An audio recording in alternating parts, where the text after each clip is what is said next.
Today's program, I've got the great pleasure of introducing to you Emilia DiMenco, who is the President and Chief Executive Officer of the Women's Business Development Center, which became effective in 2013 after she served a couple years as the interim CEO and was also for several years on the board of directors. And I think coming into this new position, your real challenge is taking over from two very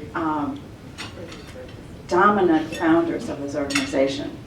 I don't know how many of you are familiar with them, but she had some real personalities to do this transition, which she did very successfully.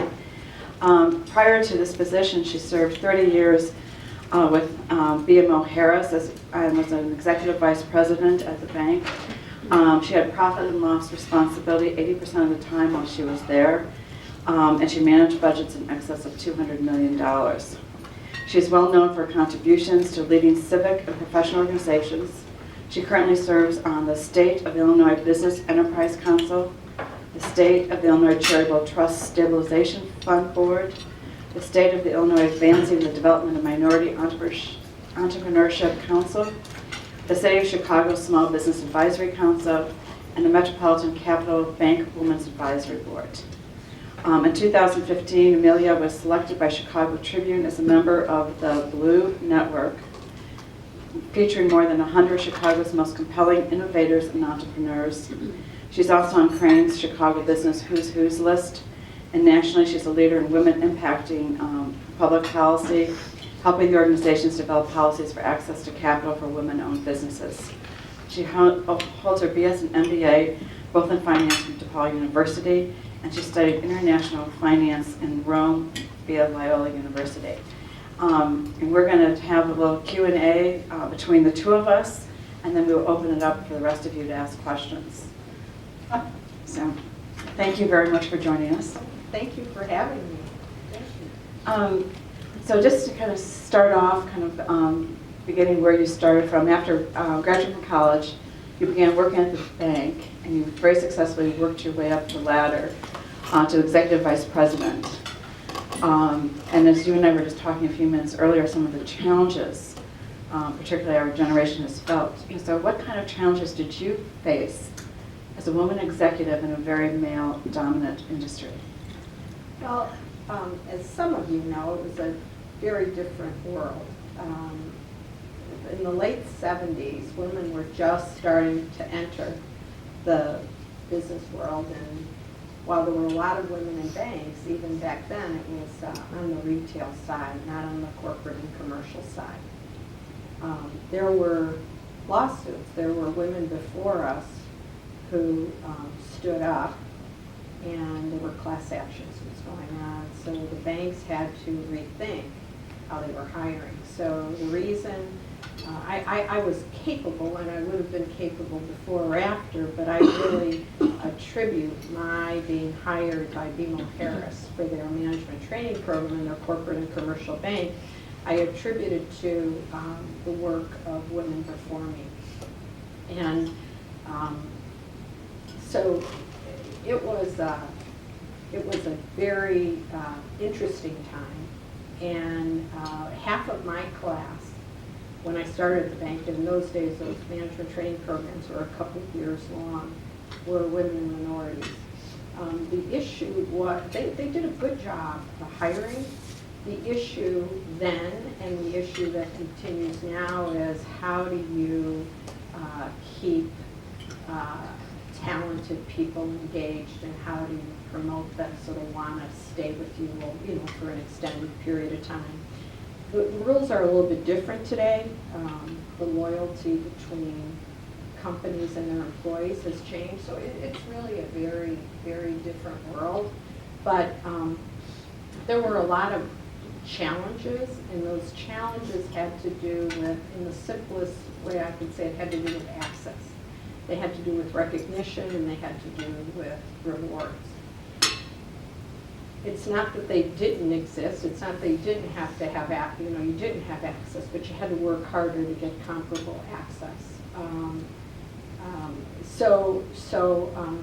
You had to be very strategic, and you had to be very in tune with who the decision makers were and who you were going to work with and what projects you were going to work on.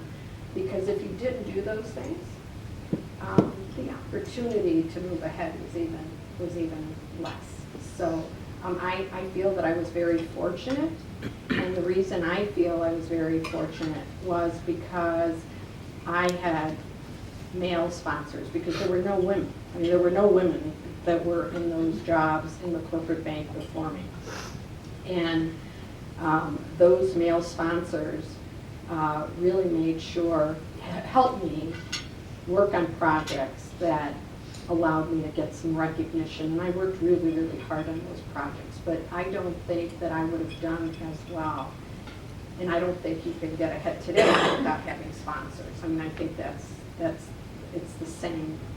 You need sponsorship to reach an executive level. I think it's true for men and women. It's just Yeah. a little harder Yes, to find them. for us to find them. Yes. You know, with your different positions at Harris, you provided financial expertise, resources, and services to your clients. Many of these clients are privately held, successful companies, some of which have survived for several generations.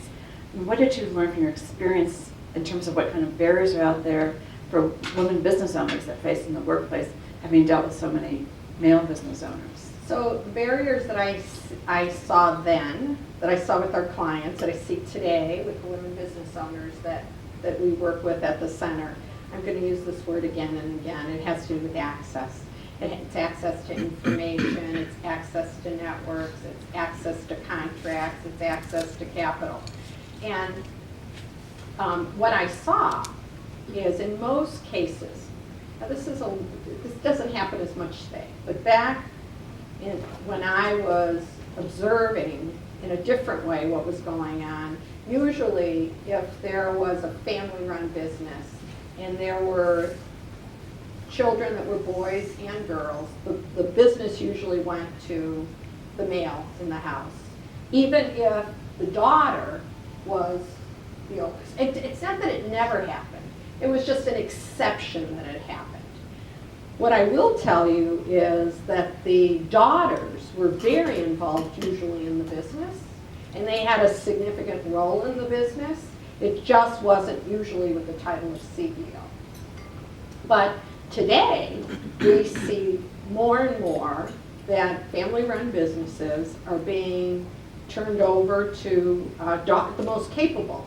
And sometimes it's the son, and sometimes it's the daughter. So I think fathers and mothers today, just like the business world, are much more open to transfer the business to the most capable child that they have, regardless of gender. Okay, after this very great career, which I'm sure could have continued, you made this very, I mean, later than midlife, but you made this huge switch from going out of the for-profit world into the nonprofit world. Obviously helping women business owners. What drove you to want to make this total career switch at this time in your life? You're right, there were still jobs in banking, but I'm probably not going to give you an answer you expect me to give you. And that's, I'm sorry, but I'm going to give you I'm going to tell you what I really believe. You know, you max out in age, and I think we're fooling ourselves if we believe that you get to a certain age and you have the same opportunities you had when you were 20 years younger. That's just not the reality of it. And I think that women max out younger than men do. You don't have to agree with me, but this is what I believe. It's true of Hollywood. A man peaks in Hollywood at 47, and a woman peaks 20 years younger in Hollywood. Interesting. Yeah. And that's statistically proven. I think that happens in the corporate world also. When I look at my contemporaries at BMO Harris, there are no women, the women most of them, before they hit 50, were out of there. They were transitioned in some way, shape, or form. My male counterparts, not all of them, but those in the executive roles are still, many of them are still there. So when it comes to me, I was one of the last of the Mohicans there. And I was young. I mean, I was 55, and that's retirement age for someone at that bank. 55 was retirement age. So I had to decide what I was going to do. And it's not that there wasn't a job, but I wasn't going to become CEO. So I had to decide what I was going to do. So for me, and when you get to a certain level, you have goodies, right? We all want to take our goodies with us, called stock options. So, you know, the decision, there's a financial component to the decision.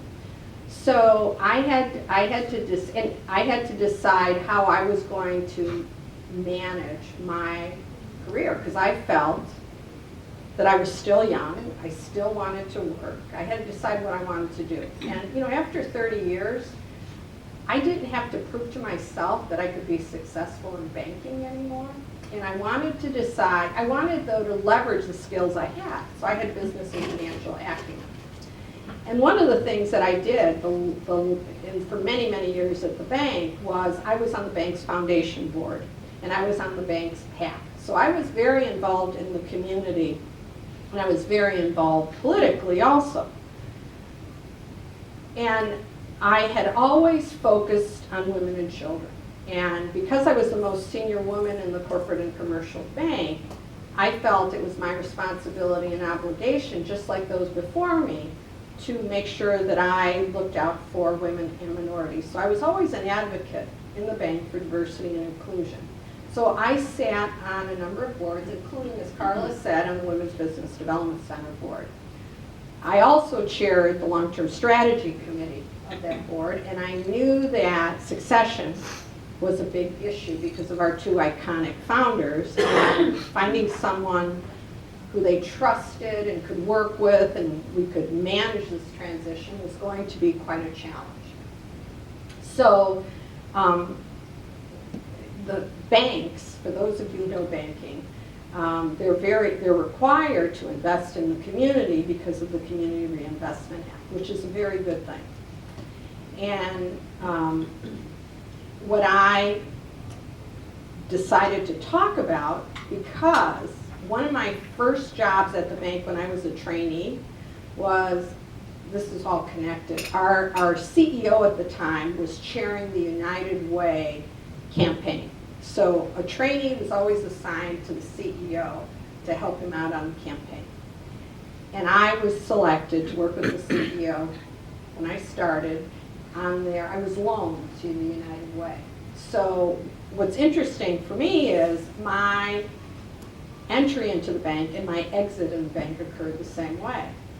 I asked the bank to loan me out to the WBDC and that they would get, you know, CRA credit for it. And it was a huge win for the bank because they got a lot of good press for it. It was a win for me because I got to experience the WBDC without committing to stay. And Hetty and Carol, who are Hetty Ratner and Carol Dugal, are two founders, they had the opportunity to work with me to see if they wanted to leave what they created to me. So at the end of the day, it worked out for all of us, but I knew that I didn't want to stay in banking anymore. And I was tired, you know, I was tired of banking was changing. I didn't have anything else to prove in that business. I did get job offers from other banks. I didn't want to go work for another bank. I didn't want to stay at the Harris anymore because I felt that I wasn't going to grow anymore at the level that I had enjoyed before that. So I negotiated this transition, and then I retired at the end of 2 years, and I became staff for the WBDC, and then 1 year later I became CEO. But it was, you know, we all think, I think it was a gift. Our founders think it was a gift most of the days. And I think when I run into Ellen Costello, who was CEO at the time that I moved out of the bank, she thinks it was, you know, it was great for everybody. So, but I knew I didn't want to stay in banking anymore, and I knew I had a lot more to give, and I felt that I couldn't give as much if I stayed, if I used my skills, if I continued to use my skills in the same way I had in the past 30 years. So by the time I retire from the center, I will have spent 10 years there. So I basically had 40, by the time this is over, I will have had a 40-year career. Thank you. And transitions in mid-50s may be a topic we need to think about for next year, since I certainly don't disagree with some of your comments. Actually, you know, since joining the Business Development Center and being a little bit out from under the founders, you have launched several new programs and initiatives on your own, including a micro loan program. Let's just talk about the micro loan program first, but I'd love to hear about some of the other things that you have initiated there.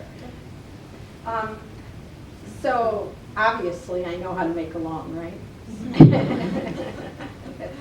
I can do that in my sleep sometimes. Not all good loans, but most of them are good loans. So when I came over to the center, some of it was the economy at the time. It was 2010, and it was a horrible, horrible time. And every day, someone was coming into the center, and they were having cash flow issues. So we were talking to the city of Chicago and the state of Illinois about this. While access to capital is always an issue, it really, as all of you know, during the recession, it was a crisis. So because of the expertise I brought to the table, the city of Chicago and the state of Illinois were trying to do something for the communities. And they gave us, in the form of a grant, money that we could lend to small business. And we ended up growing our program to a $1.7 million program. And that's a lot of money for small business when you're making loans. On the City of Chicago grant, our loans are about $13,000. That's the average size of the loan. And on the State of Illinois grants, the average loan is about $50,000. The conditions of the grants are such that, you know, there are different parameters and different amounts we can lend depending on where a company is in their life cycle. But we were able to not just help, God bless you, not to just help start up and emerging businesses, but there were established businesses that were having cash flow issues, and what we were lending wasn't all that they needed, but if we could go up to $75,000 with state of Illinois money, and that brought us to the table, and then we could work with the business owner and her primary lender and help to negotiate the terms. And we could put the primary lender, a more traditional lender, in in a first out situation, and we would take the second out. But it was the just difficult economic conditions that we were in, and our pursuing grant money for us to be able to help a little bit in communities that certainly didn't have as much access as other communities. So most of our money was invested with women, minorities, and while we lend to everyone, we don't discriminate in any way, and veterans. That's where most of our money went. Does that mean you do loans to men or just? No, we all of our services are to anyone that walks through the door, but when you have a title in your organization called the Women's Business Development Center, and our focus is on women. We do target women, but depending on the program, we have, for example, our Procurement Technical Assistance Center. We help people pursue government contracts. A third of our clients are male. For our lending program, 25% of them are male. For the center overall, 10% of our clients are male. And we are now a Veterans Business Outreach Center, and 80% of the military is male. So we're almost at 50% male for our veteran program. It's very interesting. I would never have guessed. Mm-hmm. We'll have you come to the center. You could just kind of sit in one of our conference rooms and you can see everybody who walks in. Right. I think that would be very interesting because, you know, I don't know if you know this, I did do minority lending and investments. No, I didn't. Yeah. Amoco had an SBIC, a minority enterprise SBIC, and I was vice president for 3 years of Amoco Venture Capital. So, so listen to this is very fascinating for me. Sorry for digressing. But you have some other initiatives that you've done there that I know Chris kind of whispered in my ear that I thought were quite fascinating. If you want to mention one or two other highlights. So all of us are in a multi-channel environment. You can no longer serve a client just face-to-face. So major initiatives for the center over the last 5 years, we have an e-learning library, online on-demand learning. The reason is if you're starting or you are, you're thinking about starting or you're just starting a business, you have a day job because you have to eat, right? So while we offer a lot in the evenings and on weekends, we can't offer classes at 10 or 11 o'clock at night. In particular with women, they work during the day. If they're thinking of starting a business, they come home, they might have a family that they have to take care of. So at 10 o'clock at night, they're ready to take that How to Start a Business in Illinois class. Well, we wanted to serve. We wanted to be helpful. So through a generous contribution over many years by Deluxe Financial Services, we were able to build an e-learning library. We have 27 classes, and they're in English and in Spanish. And we have, it's launched like in the last 24 months, not all of them, but we've had about 500 people take those classes, and they're all over. We don't charge anything for them. So that was, as many of you know, that's a major undertaking to build online on-demand learning. Our lending program, that's huge. You have to get the back office set up. You have to have policies and procedures. You need committees to make decisions.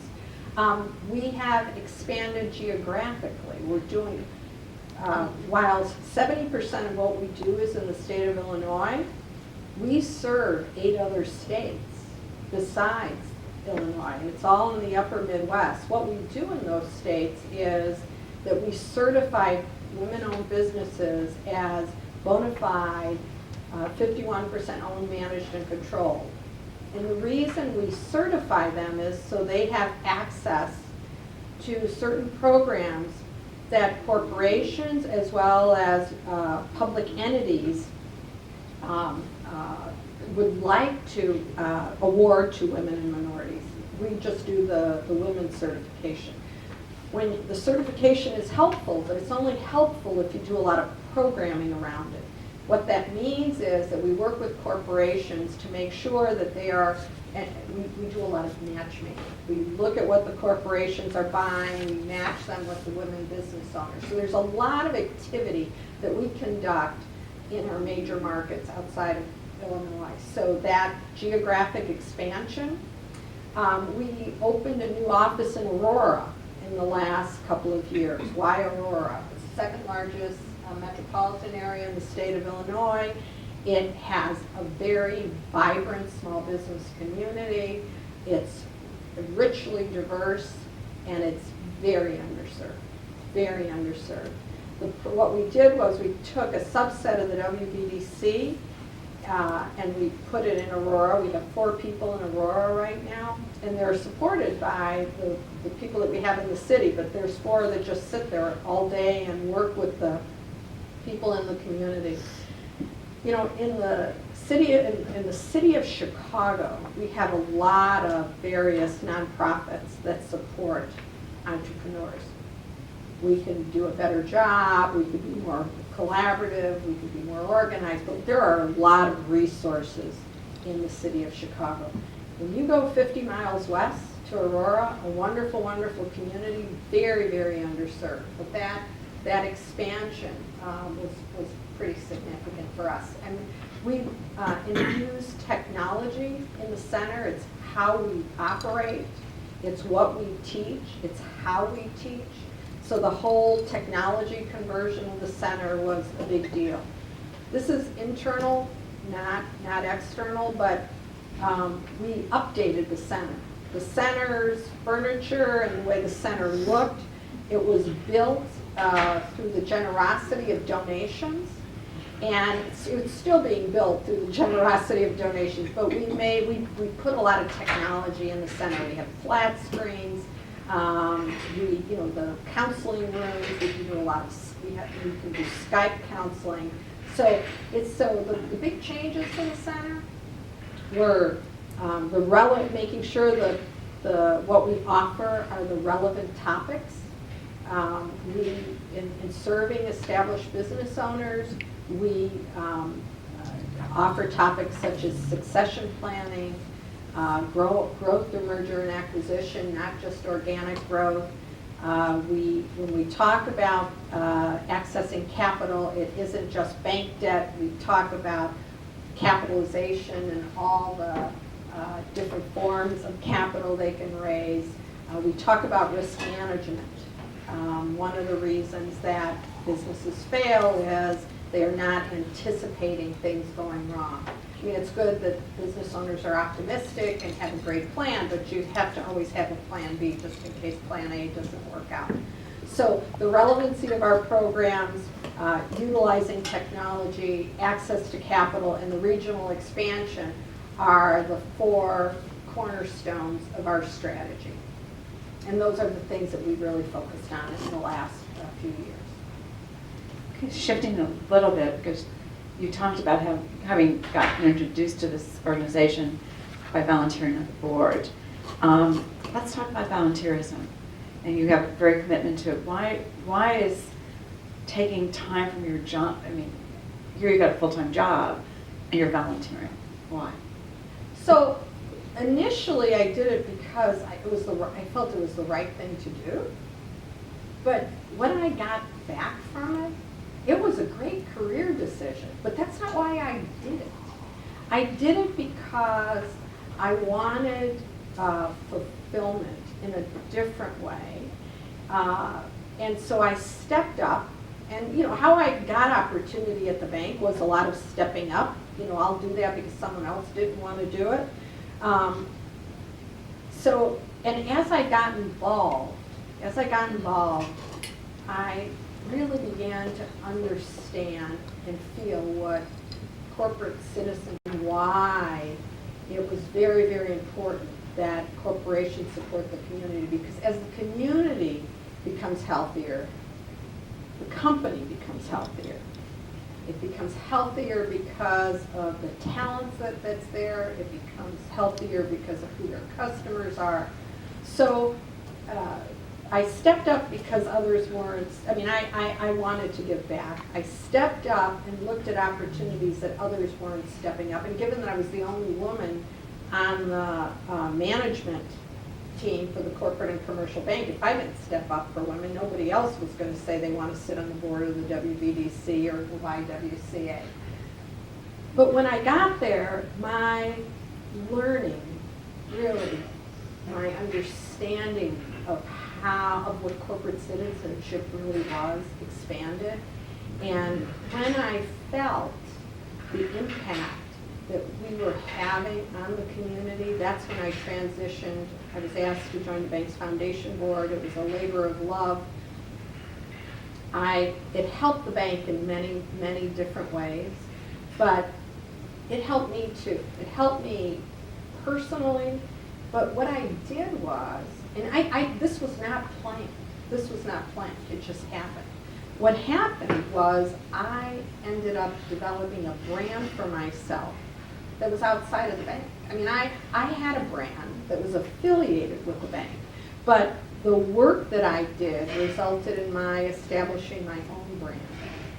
And that was a gift that I got that I never really planned for. what's really interesting is some of your career you can plan, and some of it just by paying attention, investing, stepping up when others don't step up, and frankly, doing what you think is right. It ended up, you know, today I lead a wonderful, wonderful organization that meets a huge need in the community. I feel that I'm contributing. I feel that it's important, you know, what we do continues to be really, really important. And I think today that I can continue to use all the skills that I got in those 30 years at the bank and help women business owners.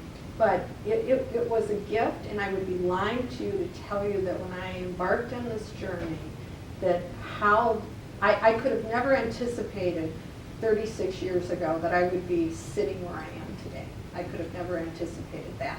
But it was stretching, it was taking risk, it was doing what I thought that was right, which, you know, I'm really, really happy with the career I had, and I'm really, really happy with the career I have today.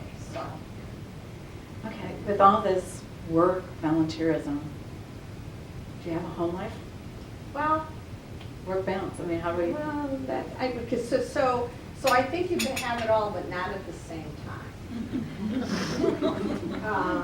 So I have a son, and he is 24. He's a mechanical engineer, and he's going to start law school in the fall, and he's going to be a patent attorney. My mother is going to be 89, and I'm her primary caretaker. I grew up in this town, so I have a lot of friends from grammar school, high school, college. I went to school, you know, I'm a city girl here, so I went to school here. So I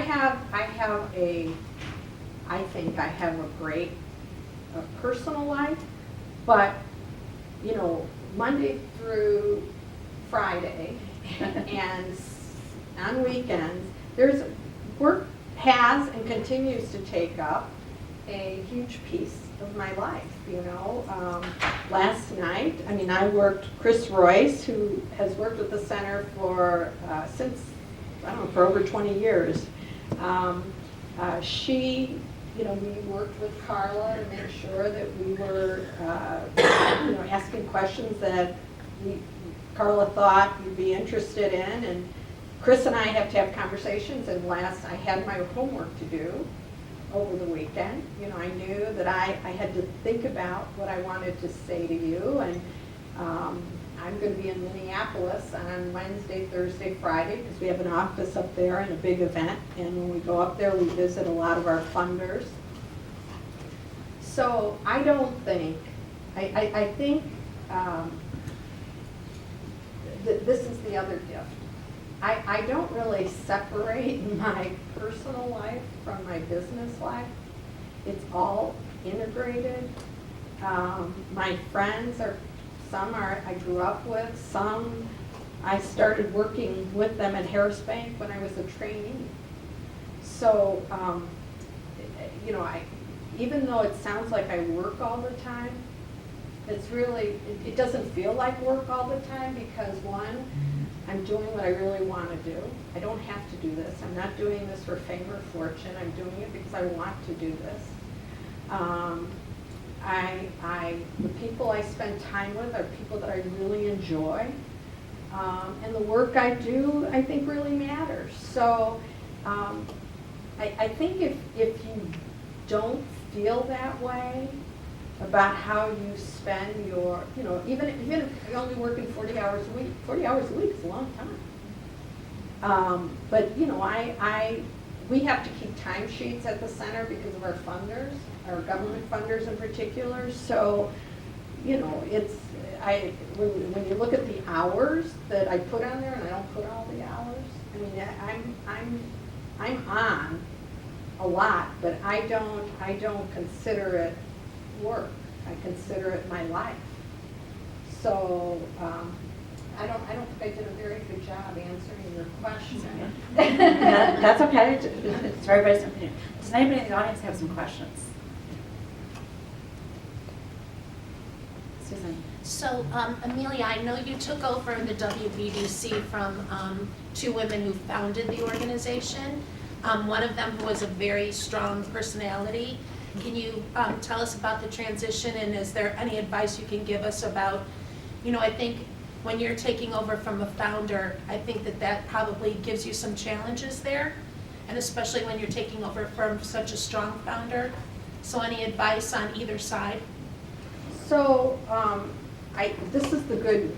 The good news is that people ask us to write a case study on how this worked, because in many cases it failed. And the good news is it looked easy to the outside world. I will tell you it was not easy. It was not easy, but I'm very proud of the fact that we made it look easy to the outside world. I think, like in anything, you have to be very respectful of, who created this organization. I could not have created the Women's Business Development Center. And I will tell Hetty that and Carol until the day I die. I could not have done what they did. I'm a second stage manager. And Hetty will tell you that what I'm doing at the center, she could not have done. So I think what made it work to get to today is just a love for what the organization did, a respect for what each brings to the table, and a goal of maintaining the legacy of the center. So I think that's what kept it together, but as you would expect, there was a lot of emotion, a lot on everyone's part, including mine. I want to be in charge. I want to be in charge. But the reality is, I would be a fool if I didn't take advantage of the experience and the history that our founders have. So I don't always succeed, but I try to be very mindful of reducing the speed of getting something done by making sure that I have buy-in. And that is probably my greatest weakness, that I'm just so task-oriented and I want to get something done that I have to force myself to slow down to make sure that I'm bringing everybody that I need to along with me. Any other questions? Janine? I have a bunch of questions. So, do you have any difficulty getting people to the center? I remember years and years ago, I took a couple of courses at the center, and then kind of I don't know if it fell off the map for me, or if I had just changed my goals at that particular time and didn't follow through. But do you have a constant influx of new people, discovering the center? So, what's interesting is that today, whenever we have classes, whenever we have events, if they're 1 day or 12-week sessions, we have a pretty robust inflow. Now, I'll tell you what we do to make sure that, that flow continues. I think the issue is one of relevancy and making sure that everything that we offer serves the life cycle of the business owner and that we stay connected. So what have we done that's different? Well, we've changed some of our programming. We have invested more in marketing and outreach. We do a lot collaboratively with other community organizations. We hire differently. We are developing staff differently. So when I first got to the center, while everything we did was good, I think we needed to change some things. And I can tell you that not just in Chicago, but when we have events in our other major markets, Minneapolis, Milwaukee, St. Louis, and Kansas City. In Kansas City, we're working with the sister organization there. We had an office in Minneapolis for about 12 years. We have hundreds of people that come to procurement events that we have. Milwaukee and St. Louis are second large markets for us after Minneapolis. We do not have offices there. We commute there. When we have events, we will have 40, 50 people at those events.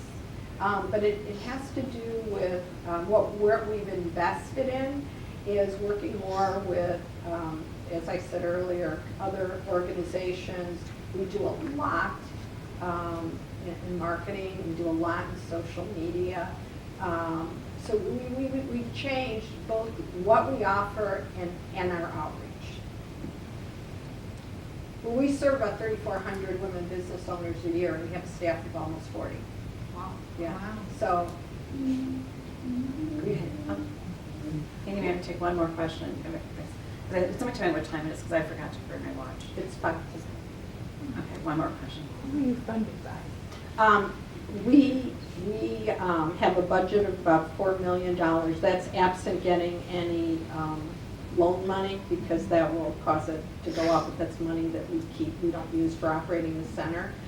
50% of our funding comes from corporations, some foundations, but principally corporations. We have 92 corporate partners.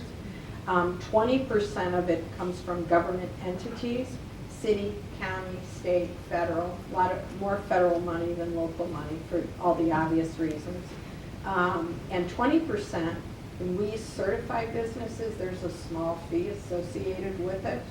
And the reason is that we have to do site visits, we have to review files. I mean, it's a very administratively a lot of work.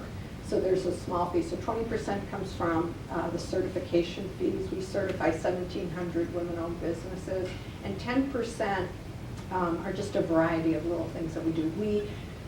We offer our services to anyone. Much of what we do is free. Some of the things we do, there are small fees associated with it. And the reason we might charge a fee is attendance is better. Even if they're only paying $20, attendance is better. But we don't deny anyone service. It will be based on ability to pay if they can't pay the fee. But a lot of things that we do are free. Okay. As we wrap up, if somebody wants to volunteer and help you, are there opportunities? Absolutely. So those opportunities could come in the form of being a subject matter expert for some of our workshops. We have a certification committee who's on the certification committee. It's very confidential, but we teach people to review files. They help on site visits. So, because we certify 1,700 businesses, and those site visits have to be conducted. So we pay for their transportation if we ask them to go. Even if they're driving there, we'll pay the mileage. But subject matter experts, we have we do mentoring in one of two ways. Some of it is ad hoc. Someone has particular expertise and we marry them to a woman business owner, and then we hope that it works.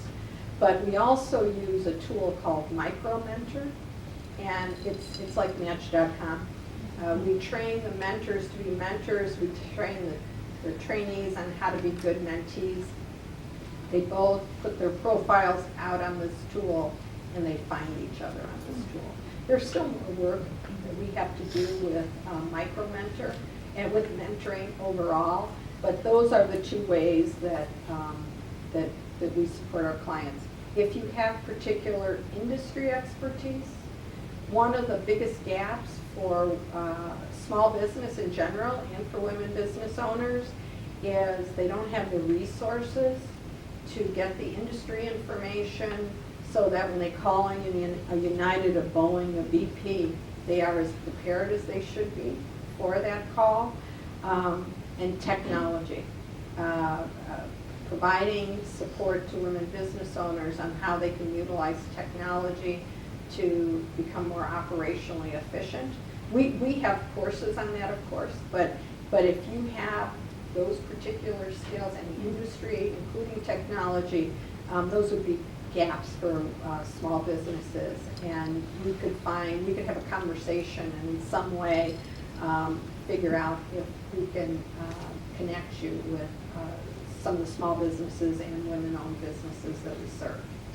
Thank you. Thank you very much, and I know we have a few minutes to hang around, if you have a few minutes. And as a token of our appreciation, we do give our speakers a Starbucks card, which I will be mailing to you. Oh. Because as Susan knows, I'm not very good at remembering to buy it at a time. And I forgot to remind We'll her. go out for coffee together. That's a deal. That's a Okay. deal. Well, thank you very much.